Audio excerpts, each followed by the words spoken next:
Hello दोस्तों, world of electrical channel में आपका स्वागत है। तो आज का हमारा टॉपिक है कि पावर फैक्टर क्या होता है।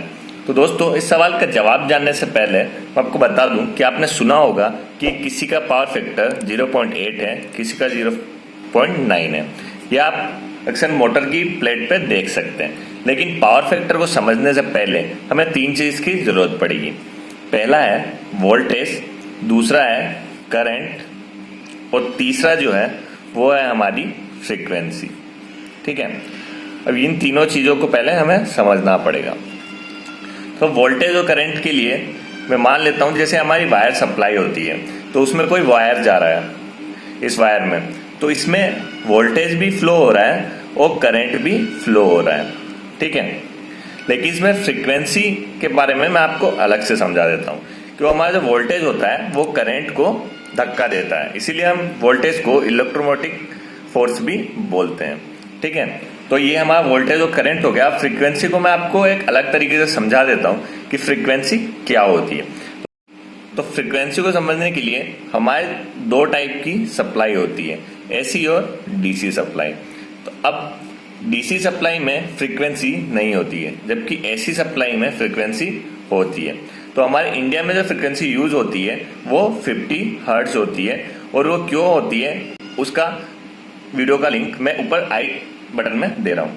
ठीक है, अब 50 हर्ट्ज क्या होता है, तो जैसे हमारा कोई बल्ब है, जो ये हमारा बल्ब है, इसको अगर मैं एसी सप्लाई देता हूँ तो ये 1 सेकेंड में 50 बार बंद और 50 बार चालू होता है।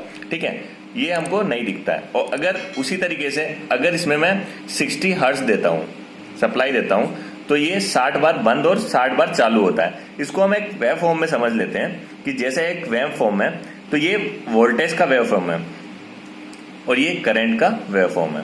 ठीक है, तो उसमें क्या होता है, जो ये साइकिल होता है ये अप और डाउन करता है, और ऐसे साइकिल जैसे ये एक हो गया तो इसको 1 हर्ट्ज बोलते हैं, तो ऐसे ही ये 50 बार होता है। ये पॉजिटिव होता है और ये नेगेटिव होता है। ठीक है, तो ये पॉजिटिव और नेगेटिव हो गया, तो इसी कारण से ये हमारी 50 बार बंद और चालू होती है। अगर आप इसको देखना चाहते हैं तो एक डिवाइस होती है, एक उपकरण होता है हमारा VFD, इसको बोलते हैं वेरिएबल फ्रीक्वेंसी ड्राइव। ठीक है, वेरिएबल फ्रीक्वेंसी ड्राइव बोलते हैं, जिससे आप किसी भी चीज की फ्रीक्वेंसी को कम कर सकते हैं। जैसे मोटर में भी आप फ्रीक्वेंसी कम कर सकते हैं। इस बल्ब का भी आप एग्जाम्पल लेते हैं, तो इस बल्ब की फ्रीक्वेंसी को 50 से आप 5 या 7 पे करके देखेंगे तो आपको 1 सेकेंड में बंद और चालू होता हुआ बल्ब आपको दिख जाएगा। ठीक है, तो अब ये बात हो गई V और I की। तो अब बात करते हैं कि फ्रीक्वेंसी तो समझ लिया, पावर फैक्टर क्या है। तो पावर फैक्टर इसी से रिलेटेड है। तो दोस्तों, ऐसा ही मैं आपको एक कर्व बना के समझा देता हूं कि ये जैसे हमारा एक कर्व है। ठीक है, तो इसमें दो वेव फॉर्म जाती है, एक तो वोल्टेज की जाती है और एक करंट की जाती है।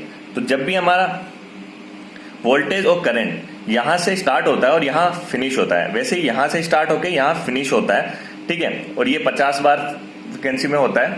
ठीक है, तो ये 1 सेकेंड में 50 बार होगा। तो ये अगर ऐसा होता है तो ये हमारा यूनिटी पावर फैक्टर कहलाता है। ठीक है, यूनिटी पावर फैक्टर का मतलब है कि हमारी पावर फैक्टर जो है उसकी वैल्यू 1 होती है, और ये सबसे बेस्ट पावर फैक्टर माना जाता है। ठीक है, ये सबसे बेस्ट पावर फैक्टर माना जाता है। अब बात करते हैं कि पावर फैक्टर बिगड़ता कैसे है। तो दोस्तों, पावर फैक्टर कैसे बिगड़ता है उसके लिए मैं आपको बता देता हूं कि पावर फैक्टर कैसे बिगड़ता है। तो पावर फैक्टर के लिए मैं इसको एक एग्जांपल ले लेता हूं कि जैसे ये हमारा वोल्टेज का कर्व जा रहा है। ठीक है, ये वोल्टेज का कर्व जा रहा है और इसी में मेरा करंट का भी कर्व जा रहा है।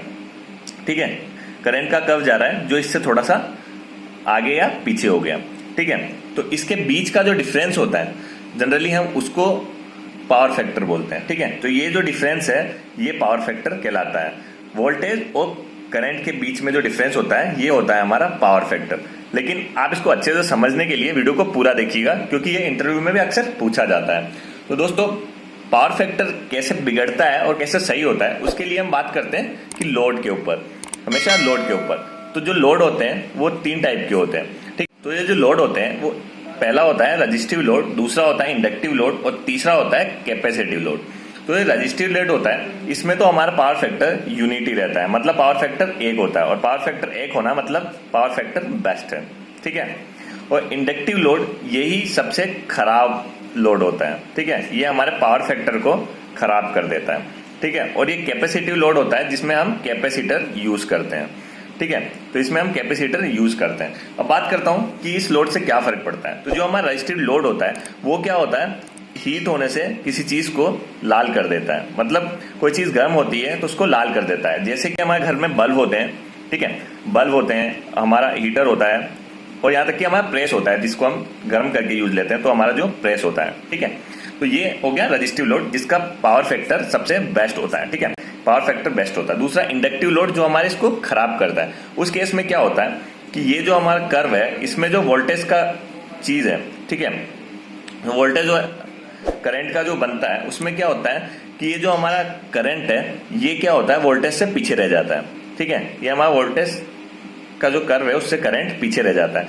तो इस केस में क्या होता है, यहाँ पावर फैक्टर जनरेट हो जाता है। तो मैंने आपको बताया कि बीच का गैप पावर फैक्टर होता है, ठीक है, और ये ऊपर पॉजिटिव और नेगेटिव कर्व में आपने बता दिया था, ठीक है। तो ये जो पावर फैक्टर खराब हुआ है, ठीक है, तो इस वजह से पावर फैक्टर खराब हो जाता है, जिससे हमारा पावर फैक्टर 0.8 0.9 आ जाता है, ठीक है। जिससे हमारा जो केवीए है, जो पूरा केवीए जो हमको मिलता है उसको हम पूरा किलोवाट में कन्वर्ट नहीं कर पाते हैं। इसके ऊपर में मैंने एक वीडियो बना दी जो आई डिस्क्रिप्शन में आपको मिल जाएगी, ठीक है।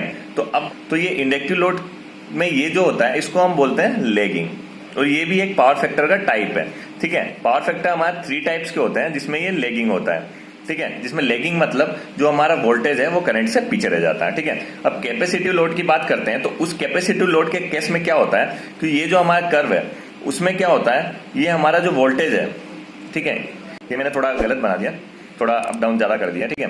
तो ये जो हमारा करंट है वो क्या होता है, करंट कैपेसिटर लगाने से वोल्टेज से आगे हो जाता है, ठीक है।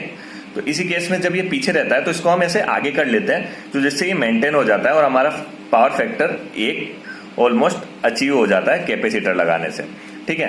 तो ये कैपेसिटिव लोड में कैपेसिटर लगाते हैं, उससे हम पावर फैक्टर 1 अचीव करने की कोशिश करते हैं। तो ये होता है हमारा पावर फैक्टर, जो आपको अच्छे से समझ में आ गया होगा। तो अगर आपको पावर फैक्टर क्या है ये अच्छे से समझ में आ गया हो और आपके ये कॉन्सेप्ट क्लियर हो गए हो, तो आपको वीडियो पसंद आई हो तो वीडियो को लाइक कर दीजिए, चैनल पर नया है तो सब्सक्राइब करके बेल आइकन को भी प्रेस कर दीजिए, और एक बार हमारा चैनल जरूर विजिट करिएगा।